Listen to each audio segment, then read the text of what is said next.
Magandang gabi, mga kasama. Toti Dulay here, retired professor. Ngayon, let's go to a lighter side naman. Boys talk tayo, boys talk. Eto paano ka magiging hindi sawi sa pag-ibig? Maraming chicks without trying. Galing, no? How to be lovable without trying. Hindi ko ginawa to, naobserbahan ko lang. At saka may nakausap ako tungkol dito. Ganito ang technique niya. Sabi niya ganito. Para ka maging maraming reserba, na chicks, ang ligawan mo, yung may gusto na sa'yo. Very simple, no? Yung ligawan mo, yung may gusto na sa'yo. Di ba? Logical ba't ka naman maliligan na walang gusto sa'yo? Di magsasayang ka lang ng oras, tsaka pera. Wala nang gusto sa'yo. Maski mag-tumbling-tumbling ka dyan sa harap niya. Wala siyang gusto She doesn't care about you. Di ba? Pag oras na nakakitaan mo na walang gusto sa'yo, iwas ka na. No love lost, kumbaga. Di ba? Ano naman nawala sa'yo? Talaga nang wala naman siya sa'yo talaga. Di ba? Pero ang pag-ingatan mo, yung may gusto sa'yo, worth maintaining. Yeah. Worth maintaining. Kasi bihira yun. Kaya ang una, titignan muna yung mga chicks, di ba? Kasi may natural na magpakita ka muna ng interest, di ba? Tapos titignan mo kung sino ang sa tingin mo may gusto. Yun ang i-pursue mo. Di ba? Kasi, ito naman sa mga babae, huwag kang magpapakita ng may gusto ka kung wala ka namang gusto talaga. Kasi niloloko mo lang yung lalaki. Huwag ganun. Be true to yourself also. Sa mga babae ito. Pero ang lalaki, alam mo na, ang gagawin mo. Ang liligawan mo, yung may gusto rin sa'yo. Huwag ka man liligaw na walang gusto sa'yo. It's a waste of time and waste of money. Tsaka nakakaya, di ba?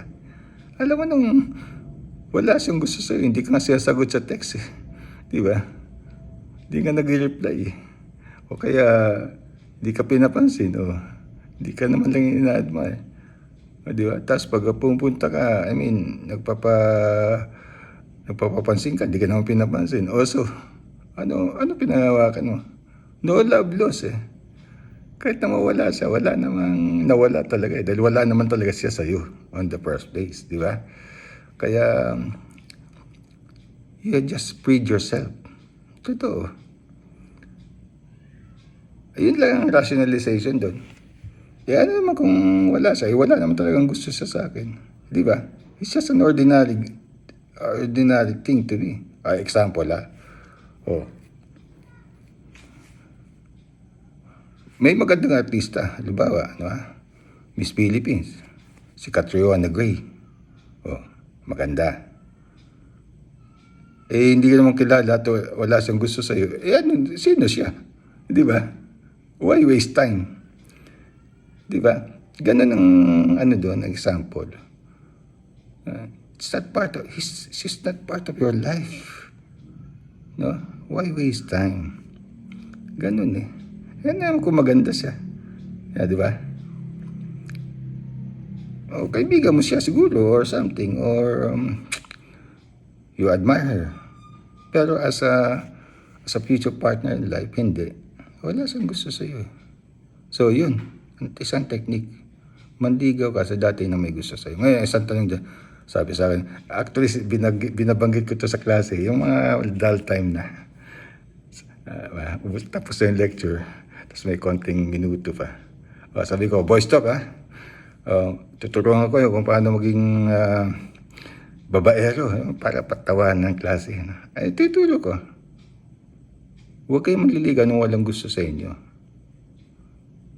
Testingin nyo muna kung saan may gusto, tapos yun ang ligawan nyo. Okay? Sabi ng iba, Sir, paano yung kung na-develop? Eh, tama nga naman, baka na-develop. Pero ang tagal nun, bihira yun, yung na-develop, bihira. Bihira yung na-develop. Kasi, alam ba ang love is a very mysterious thing. Biological eh. Ang tingin ko, ang love, biological. Minsan makita mo, ang ganda ng babae, ang pangit ng lalaki, di ba? How can you explain that? Biological nga eh. Minsan baliktad naman. Gwapo yung lalaki, ang pangit ng babae. Pikantsaw nga dyan sa mga Tagalasal, no offense meant. Ang mga Tagalasal daw, gwapo, ang gagwapo. Pero ang short ang papangit. Hindi, joke lang to. May mga ganun, may mga joke yan sa University Belt. Pag Lasalista ka. Magbubuluhan, tingnan natin, short yan. Joke lang to ongoing joke to sa University Belt. Ang point ko dito, love is a very mysterious thing. Hindi mo ma-explain yan. Hindi mo ma-explain. Parang it's beyond normal rationalization. Bisa may love ka lang bigla, tapos di mo malaman kung bakit. Hindi naman sa kagandahan, di ba? Ganon ang love. Kaya, titignan dyan yung may love din sa'yo. Kasi rationalization, mysterious thing eh. Feeling eh. So, yung sabi mo, baka naman tsatsagaan ko na to, baka ma-develop din to. Huwag ganun, ang laking investment doon. Ang laking gastos doon. Di ba? Kaya, yun, ang style dyan.